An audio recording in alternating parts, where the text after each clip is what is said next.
All right, everybody, welcome back to yet another lesson in this course. In this lesson, we're going to go over what email to case is and how to set it up. So first things first, what is email to case? Why would you want to use it? Typically, you want to use email to case when you have a help desk or a support center or whatever you want to call it that works out of an inbox like Outlook or Gmail or whatever, where they will receive inquiries from customers for your business, and they will respond directly to those emails from that inbox to those customers to manage kind of the communications between the customers. So if you have a help desk that does that a lot, they get emails to an inbox, and then they kind of all log into that inbox and jointly, respond to those emails. That's where email to case comes in play, 9 times out of 10 anyway. So what we're going to do is set it up so that all of those emails that go into that inbox get pushed into Salesforce as cases or email to case. It's pretty simple. It's all configuration based. It takes, if I wasn't explaining it, probably 15 minutes for you to set up, unless you have a really complex firewall for your business, in which case, have fun. But anyway, we're going to figure out how to set that up today. So first things first, let's log into Salesforce if you haven't already done so. And then once you're there, let's navigate to setup. And in setup, we're going to type in email to case like so. And don't forget the little dash in between.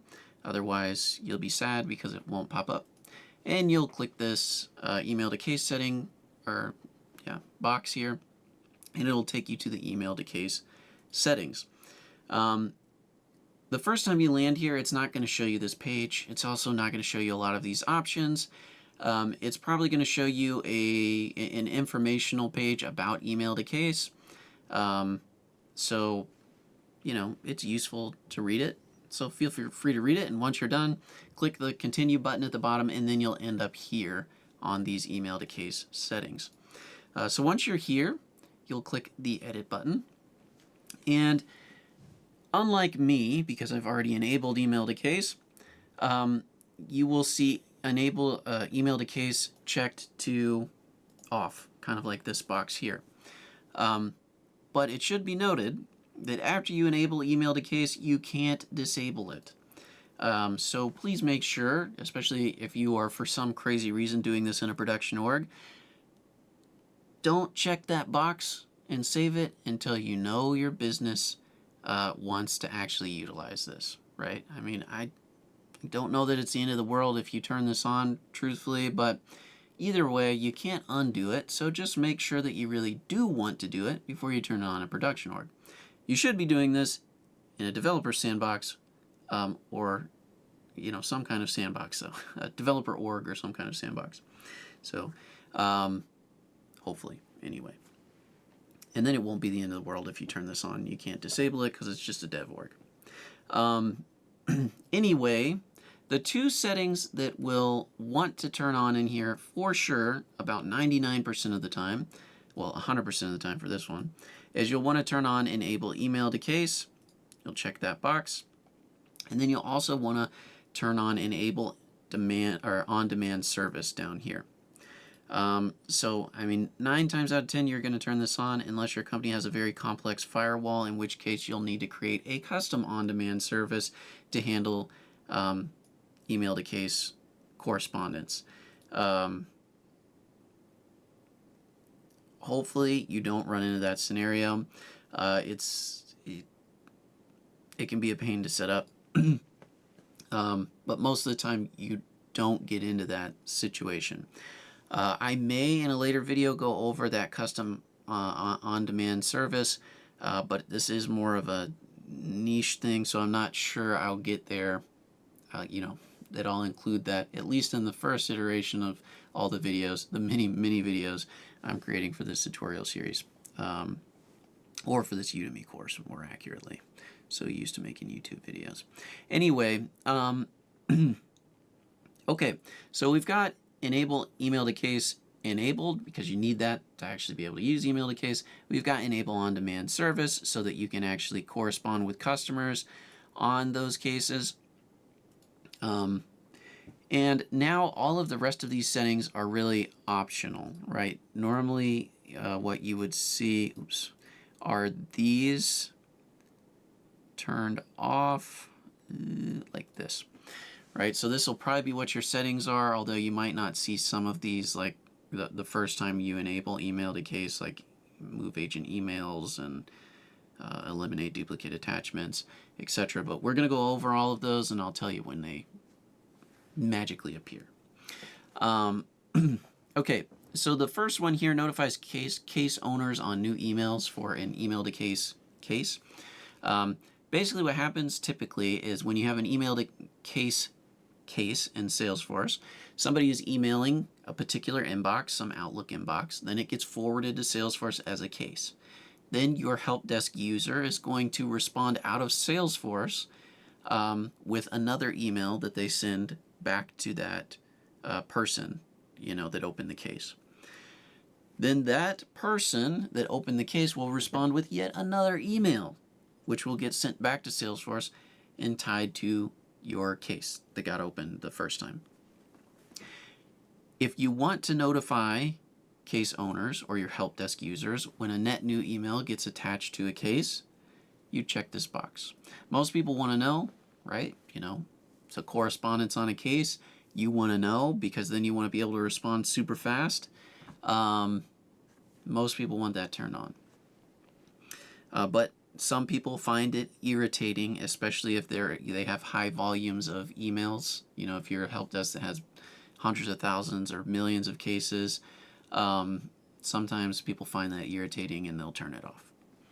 Let agents move emails is a newer one. You probably won't see this setting until you enable email to case and then save it and then come back.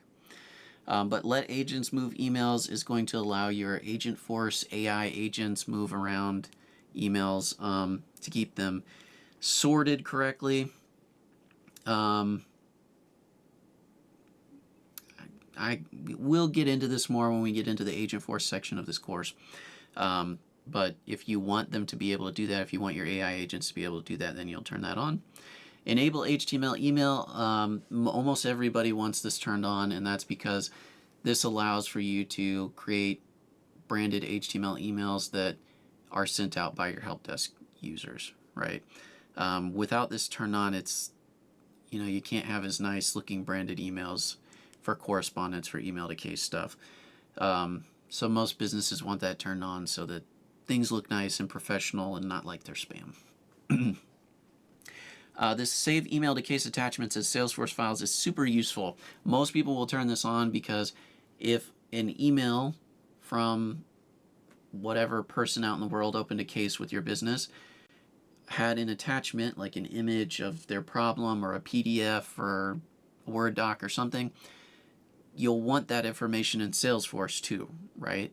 So what this allows you to do is if that customer sends an email with an attachment for their case, it's going to tie it to Salesforce as a file. Now, occasionally, when you have, again, extremely high volume help desks, and you have a low volume on your Salesforce file storage, people will turn this off because it can be expensive on your file storage in Salesforce, but it is super valuable, so most people will turn it on. Again, unless you have that storage problem that I talked about. Eliminate duplicate email attachments. You've probably seen it before. There's a lot of times where people will send an attachment twice to an email by accident. This will help remove them so that you don't have duplicate attachments stored on a case. That way, again, you can reduce the amount of files, storage, and still get the same result. So most people will turn this on as well. Invoke triggers on status change from new to red on an email attached to a case. Most of the time you're not going to want this on or not going to need this on. If you need an automation to occur when a case gets updated from new to red, an email in a case gets updated from new to red, then turn it on, and then you can have automation on that. Otherwise, just leave it be. Reply with new content only is a confusing one, but basically what this is saying is normally when a help desk agent responds to a customer, it's going to put all of the thread details, like all of the email correspondence in that thread in each email, right? So if it's the 5th email, you're going to get the new content for the 5th email, and then you're going to get all the other 4 emails below it, right? If you don't want anything but that net new 5th email to go out, like you don't want all the rest of the thread to go out, then you'll check this box to remove that thread information and just show the brand new email. It's who knows? It's probably like 50-50 whether people want this on or not. I think a lot of people find it valuable to have that historic thread context in emails, so it's often left unchecked. But again, with all of these, make sure that you are talking to your business owners about it, or your product owners, or whatever they call themselves. Make sure that they're on board with these settings and understand what they are too before you turn them on and just start doing things. Send emails via external services.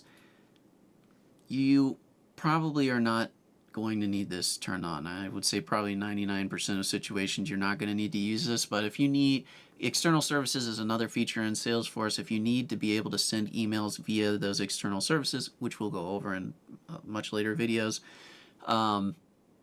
then you'll turn this feature on, right? If not, then leave it off. Truthfully, you'll know if you need this, and you'll just need to remember to come back to email to case settings to turn this on. These next 3, you pretty much always leave on most of the time. Insert email threading token in the email subject, insert email threading token in the email body. Most people want this on, so they leave it on. But if they find it to be irritating for one reason or another, they'll turn these off. Again, most of the time this gets left on to make it easy to reference what case this email is referring to. Use email headers for threading. You basically always want to turn this on. I mean, you don't have, just, I would say leave it checked. Just put it that way. It basically, as it says here, it provides metadata for incoming emails to match replies with cases. So this helps Salesforce to take an email that's being forwarded to it and attach it to a pre-existing case. So I would leave this on almost always. And place user signatures before email threads. Most places want this turned on so that their help desk agents don't forget to put their user signature in the email correspondence.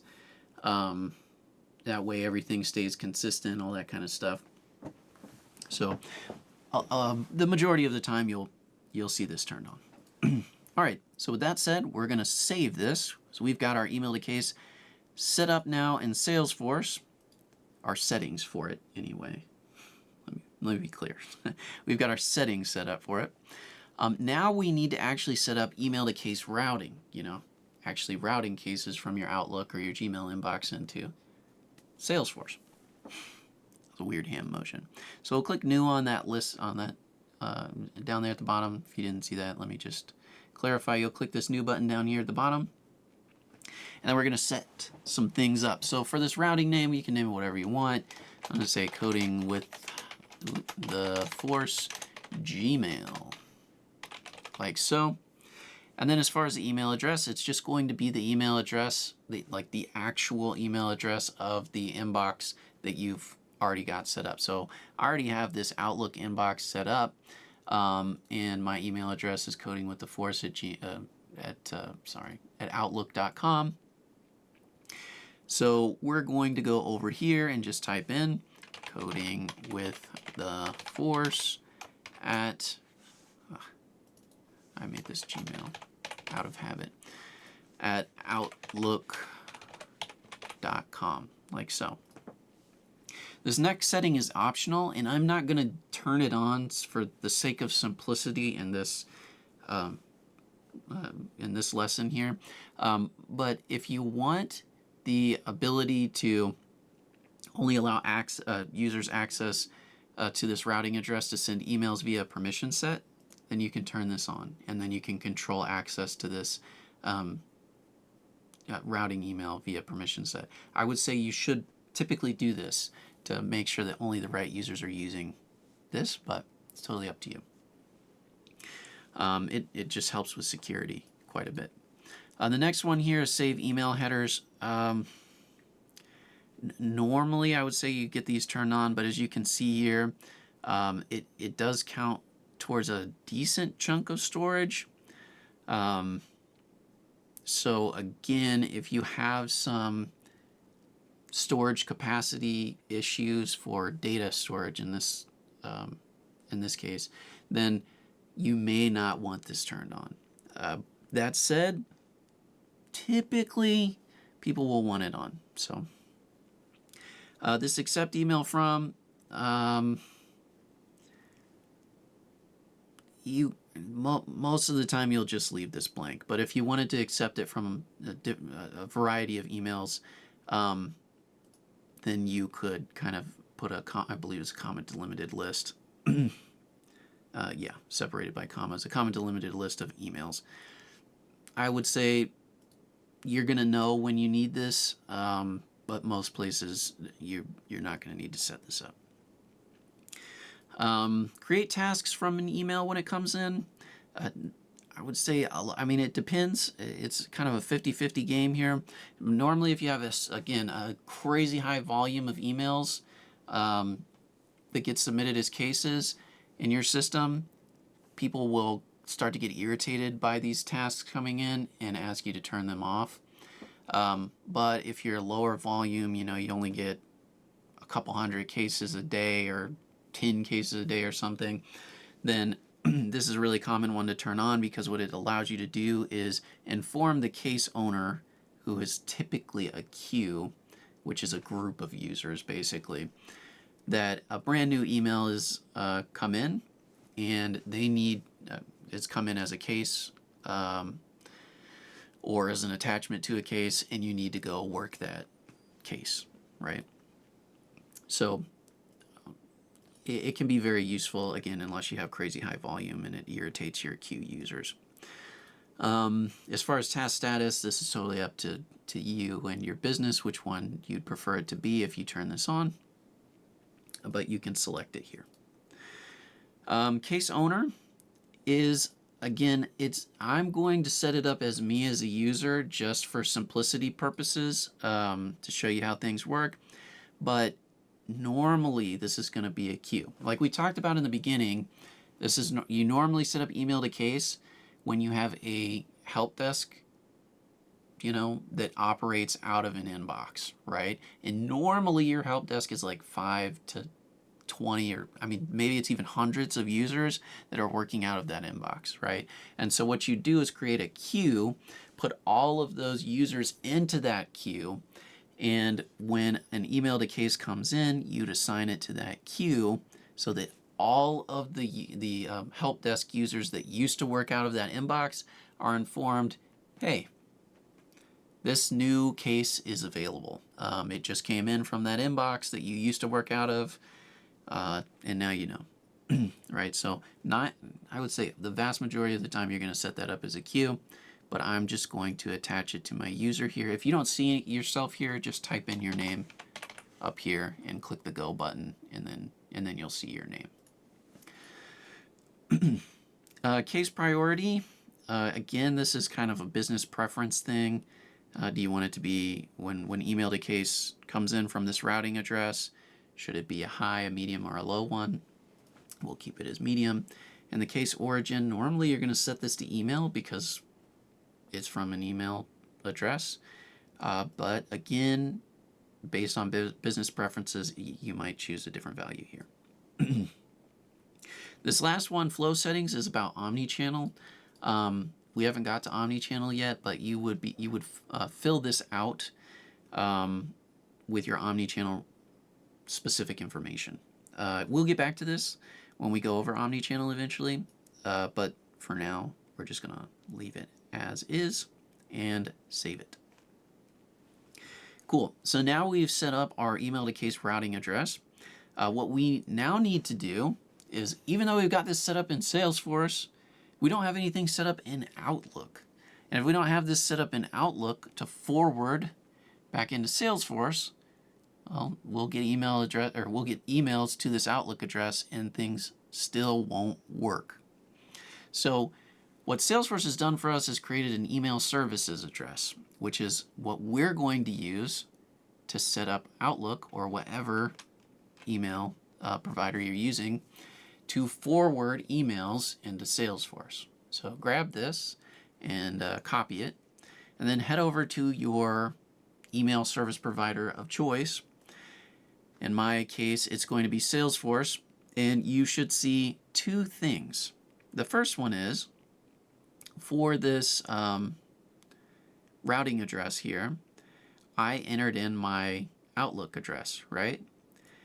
And Salesforce is going to send me a verification email for that address to make sure it's not fake. You know, they're not wasting precious server resources on a fake email address. So you should see this verify your Salesforce email routing address email that comes in. And you'll need to click this to verify your address. Once you've done that, you're done. And the second thing you're going to need to do, if you're in Outlook, you're going to go to View up here. You might be on Home. Just click on View and click on View Settings. And then here, you're going to click on Mail. And on Mail, you're going to click on Forwarding and IMAP.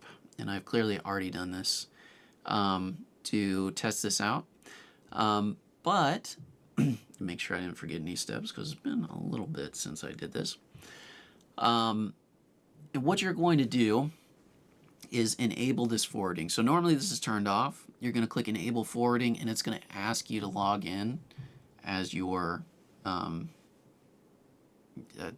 Outlook user, right? As your Outlook email address, whatever. But since I already have it enabled, it's good. It's not going to ask me to log in again and verify. And what I want to do is take that that email services address that we saw here, copy it, and paste it into this forward my email to text box here.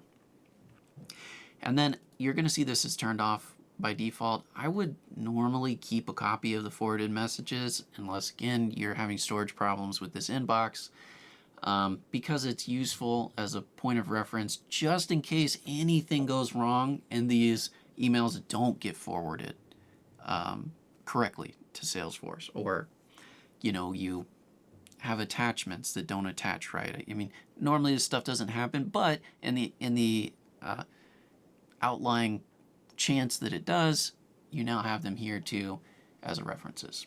So once you've set this up, you've enabled forwarding, and you put this in here, click Save, and close this out. And I always double check this because every once in a while it doesn't save right, but it did. Cool. All right, now the only thing we need to do is actually send in a case. So right now we have no open cases. We've sent no emails. I'm going to use my Coding with the Force Gmail address to send an email to my Outlook one, and hopefully it will forward it to Salesforce. Hopefully. So we're going to do codingwiththeforce@outlook.com. Of course, in your case, it's going to be whatever your email address is. And then we'll say, this is a cool case, bruh. And then we'll say, read me real good, homie. And then, yeah, we'll just put, well, you know what? We'll just put Matty G. Good. It's going to be a good case. Everybody's going to love it. And we'll send it. And then we'll just come over here to verify that it makes it to our inbox. Someday.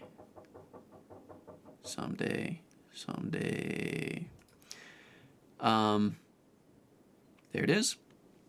So we can see we got a copy of that case in our inbox. Read me real good, homie. And then we'll come over here to our service app. If you don't know how to get here, just click the app launcher wherever you are. And you should have a service app in there. If you don't see it, you can just type in service and click it. And then we'll click on cases, change recently viewed to all open cases. And there it is. It came in nice and hot. Like a Little Caesars pizza. I'm so sorry. Anyway, now we've got this great case. It came in. We can email back and forth on it if we wanted to. Yeah, and now you've got your email to case set up and hopefully your help desk out of an inbox and into Salesforce.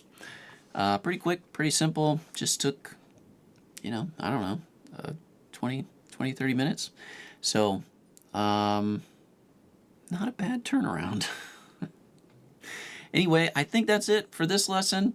Hopefully it's been useful and help you set up your email to case so that you can easily provide this to your users. And yeah, I'll see you in the next lesson.